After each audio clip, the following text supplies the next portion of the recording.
બોરસદ શહેરી વિસ્તારમાં એસડીઆરએફની એક ટીમ કાર્યરત. બોરસદ વન તળાવ પાસેના વિસ્તારમાંથી 200 જેટલા લોકોનું સરસ્વતી શિશુ મંદિરમાં સ્થળાંતર કરાયું.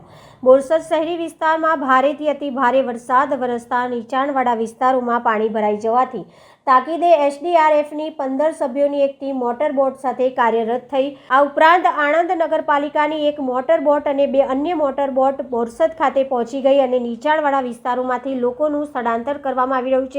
જિલ્લા કલેક્ટર શ્રી પ્રવીણ ચૌધરીની સૂચના મુજબ બોરસદ શહેરી વિસ્તારમાં અને નીચાણવાળા વિસ્તારોમાં કોઈ જાનહાનિ ન થાય તે માટે બોરસદ પ્રાંત અધિકારી શ્રી દ્વારા તાકીદ પગલાં ભરી વન તળાવ પાસેના વિસ્તારમાંથી 200 જેટલા લોકોનું સરસ્વતી શિશુ મંદિરમાં સ્થળાંતર કરવામાં આવ્યું છે. સ્થળાંતર કરાયેલા લોકોને બપોરનું ભોજન પણ વહીવટીતંત્ર દ્વારા આપવામાં આવ્યું છે અને તેમના રાત્રિના ભોજનની પણ વ્યવસ્થા શેલ્ટર હાઉસ ખાતે કરવામાં આવી હોવાનું પ્રાંત અધિકારી શ્રી બોરસદ દ્વારા જણાવ્યું હતું.